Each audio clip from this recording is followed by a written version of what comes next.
Hello दोस्तों, नमस्कार। स्वागत है आप सभी का आपके अपने YouTube channel GS with Manish में। दोस्तों, आज की क्लास में हम सभी यूपीपी कांस्टेबल री एग्ज़ाम जो हुआ है उसमें 25 अगस्त के फर्स्ट शिफ्ट के क्वेश्चन पेपर को डिस्कस करने वाले हैं, जिसमें हमारा पहला क्वेश्चन जो है वह हिंदी का है। कह रहा है निम्नलिखित में से शब्दों के कौन से जोड़े अर्थ में सबसे अधिक समान हैं। तो इन दिए गए 4 विकल्पों में से ऑप्शन नंबर डी जो सो है प्रारंभ और शुरू, यह जो है अन्य 3 से अधिक समान है।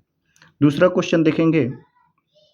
दूसरा क्वेश्चन हिंदी का है, लक्ष्य का अनेकार्थक शब्द कौन सा होगा। तो लक्ष्य का अनेकार्थक शब्द जो होता है वह निशाना होता है। ऑप्शन नंबर डी बिल्कुल सही आंसर हो जाएगा। अगला प्रश्न देखेंगे। अगला प्रश्न हमारा हिंदी का कह रहा है नागर का पर्यायवाची शब्द है। तो नागर का पर्यायवाची शब्द जो होता है वह चतुर होता है। ऑप्शन नंबर बी बिल्कुल सही हो जाएगा। अगला प्रश्न कह रहा है माला फेरत जुग भया फिरा न मन का फेर कर का मन का डारी दे मन का फेर। इस प्रश्न में जो है कौन सा अलंकार है। तो इस प्रश्न में यमक अलंकार है। ऑप्शन नंबर सी बिल्कुल सही हो जाएगा। अगले प्रश्न की ओर बढ़ेंगे। प्रश्न नंबर 61 हमारे सामने है। कह रहा है कि किसी की सहायता करने वाला के लिए एक शब्द क्या होगा। तो जो किसी की सहायता करता है उसके लिए एक शब्द हो जाता है सहायक। ऑप्शन नंबर डी बिल्कुल सही हो जाएगा। अगला प्रश्न कह रहा है किस वाक्य में करण कारक का प्रयोग किया गया है। तो सुरेश मीना के लिए खाना लाया है, ये भी नहीं है। साधुओं की संगति से बुद्धि सुधरती है, यह बिल्कुल सही हो जाएगा कि ऑप्शन नंबर सी में जो है करण कारक का प्रयोग हुआ है कि साधुओं की संगति से या संगति के द्वारा बुद्धि सुधरती है। ऑप्शन नंबर सी बिल्कुल सही हो जाएगा। अगले प्रश्न की ओर बढ़ेंगे। अगला प्रश्न हमारा 63 नंबर कह रहा है अंतर्निहित शब्द का सही संधि विच्छेद क्या होगा। तो अंतर्निहित शब्द का सही संधि विच्छेद होता है अंतःधन निहित बराबर अंतर्निहित। ऑप्शन नंबर डी बिल्कुल सही हो जाएगा। अगले प्रश्न की ओर बढ़ेंगे। प्रश्न संख्या 64 कह रहा है हिंदी साहित्य अकादमी की ओर से हर वर्ष सलाका सम्मान पुरस्कार किस क्षेत्र को दिया जाता है। तो हिंदी साहित्य अकादमी की ओर से हर वर्ष सलाका सम्मान पुरस्कार जो है यह हिंदी को नई दिशा प्रदान करने वाले को करने के लिए दिया जाता है। ऑप्शन नंबर सी बिल्कुल सही हो जाएगा। प्रश्न संख्या 65 देखेंगे। क्रोध किस रस का स्थायी भाव है। तो क्रोध जो है यह रौद्र रस का स्थायी भाव है। ऑप्शन नंबर बी बिल्कुल सही हो जाएगा। अगले प्रश्न की ओर बढ़ेंगे। प्रश्न संख्या 66 हमारे सामने है।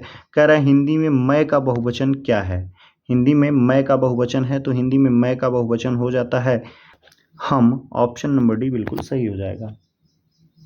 अगला प्रश्न देखेंगे। विरोध करना के लिए सही मुहावरा क्या होगा। तो विरोध करने के लिए होता है सिर उठाना। ऑप्शन नंबर बी बिल्कुल सही हो जाएगा। अगले प्रश्न की ओर बढ़ेंगे। अगला प्रश्न कह रहा है 68 नंबर स्रोत और स्रोत शब्द युग्म का सही विकल्प चुनिए। तो स्रोत मतलब होता है उद्गम और एक स्रोत मतलब होता है स्तुति। ऑप्शन नंबर डी बिल्कुल सही हो जाएगा। अगले प्रश्न की ओर बढ़ेंगे। प्रश्न हमारा कह रहा है अली और अली शब्द युग्म का सही अर्थ क्या होता है। तो पहले वाले अली का मतलब होता है भौरा और दूसरे अली का मतलब होता है सखी। अतः ऑप्शन नंबर सी बिल्कुल सही हो जाएगा।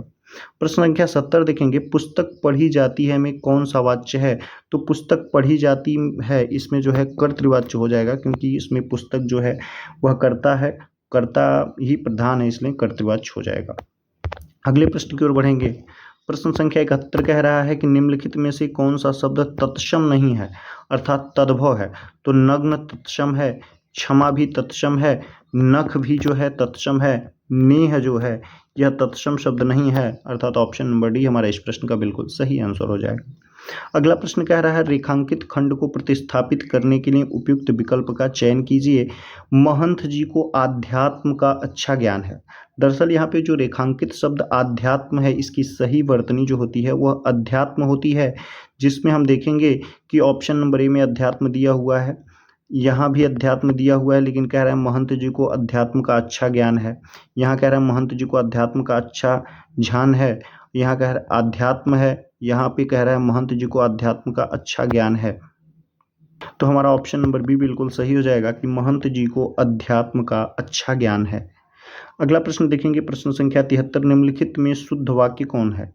निरपराधी व्यक्ति को दंड नहीं मिलना चाहिए। दूसरा कह रहा है बादशाह ने हस्तमुक्त दान दिया। तीसरा कह रहा है उसे पैतृक संपत्ति में हिस्सा नहीं मिला। और चौथा कह रहा है भारत कभी ब्रिटेन के अधीन नहीं था। तो ऑप्शन नंबर बी बिल्कुल सही हो जाएगा कि बादशाह ने मुक्त हस्त दान दिया। अगले प्रश्न की ओर बढ़ेंगे। प्रश्न संख्या 74 हम सभी के सामने है। कह रहा है गमही शब्द कैसा है।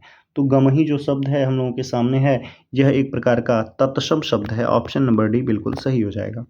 अगला प्रश्न, कपाल का पर्यायवाची शब्द क्या है? तो कपाल का पर्यायवाची शब्द माथा होता है।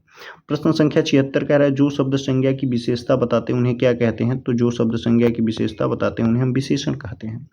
कमर टूटना मुहावरे का अर्थ क्या होता है? तो कमर टूटना मुहावरे का अर्थ होता है निराश होना।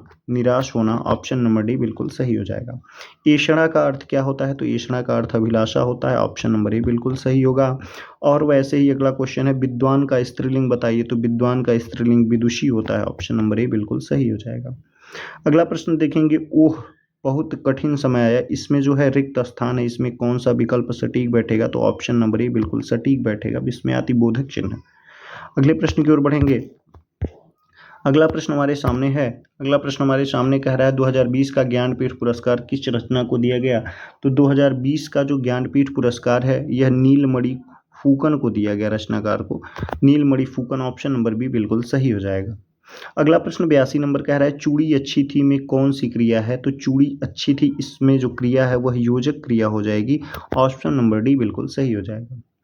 83 नंबर प्रश्न देखेंगे, कह रहा है बुरे अर्थ में प्रयुक्त होने वाला बद उपसर्ग किस भाषा का है?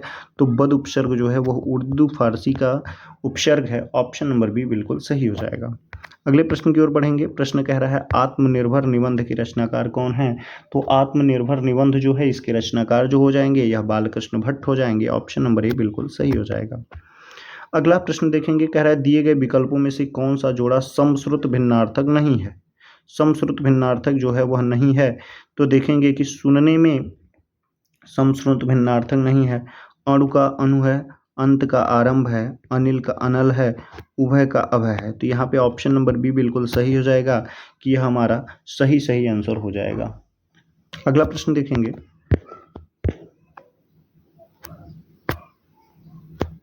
अगला प्रश्न हमारी स्क्रीन पे कह रहा है निम्नलिखित वाक्यांश को ध्यानपूर्वक पढ़िए और बताइए कि यह किस समास का उदाहरण है।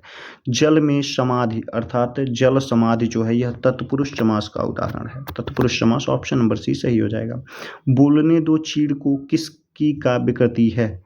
बोलने दो चीड़ को यह किसकी काव्य कृति है? तो यह नरेश मेहता की काव्य कृति हो जाएगी, ऑप्शन नंबर ए बिल्कुल सही हो जाएगा। प्रश्न कह रहा है द्विज के अनेकार्थी शब्दों में निम्नलिखित में से कौन सा एक शब्द नहीं आता है? तो द्विज मतलब पक्षी भी होता है, दांत भी होता है, ब्राह्मण भी होता है, विदेह, ऑप्शन नंबर सी बिल्कुल सही हो जाएगा। ब उपसर्ग से बना शब्द का हो जाएगा, तो ब उपसर्ग से बना शब्द बदौलत होता है, ऑप्शन नंबर ए बिल्कुल सही हो जाएगा। अगले प्रश्न की ओर बढ़ेंगे। अगला प्रश्न जो है गद्यांश से संबंधित है, गद्यांश को पढ़ लीजिएगा और देखते हैं इससे संबंधित प्रश्न। कह रहा है इस अनुच्छेद के सार में किस भाषा पर ज़्यादा जोर देने की बात की गई है? तो इस अनुच्छेद में आप जब पढ़िएगा तो इसके सार में हिंदी भाषा पर अत्यधिक जोर दी गई है, ऑप्शन नंबर ए बिल्कुल सही हो गया है। अगला प्रश्न कह रहा है किस भारतीय भाषा को विश्व भाषा बनने की ज़्यादा संभावना है? तो यह हिंदी हो जाएगा, ऑप्शन नंबर सी बिल्कुल सही आंसर होगा। अगले प्रश्न की ओर बढ़ेंगे तो कह रहा है राष्ट्रभाषा के प्रमुख लक्षणों में से इनमें से कौन सा व्यवहार नहीं है? सामान्य जन भाषा बिल्कुल सही है, दूसरा कह रहा है सारे देश की संपर्क भाषा, ये भी सही है, तीसरा कह रहा है जनता की भावनात्मक तथा सांस्कृतिक भाषा, ये भी सही है, ऑप्शन नंबर डी सही हो जाएगा। क्षेत्र सीमित होता है, यह सही नहीं है क्योंकि राष्ट्रभाषा के प्रमुख लक्षणों में उसका क्षेत्र सीमित नहीं होगा। अगला प्रश्न देखेंगे हिंदी भाषा को भारतीय संविधान में किस वर्ष मान्यता मिली? तो यह 1949 में मिली, ऑप्शन नंबर बी बिल्कुल सही हो जाएगा। अगले प्रश्न की ओर बढ़ेंगे। अगला प्रश्न हमारा कह रहा है कि इस अनुच्छेद का निम्नलिखित में से उचित शीर्षक चुनिए। भावनात्मक भाषा, जनभाषा, बोलचाल की भाषा या राजभाषा और राष्ट्रभाषा, तो ऑप्शन नंबर डी बिल्कुल सही हो जाएगा।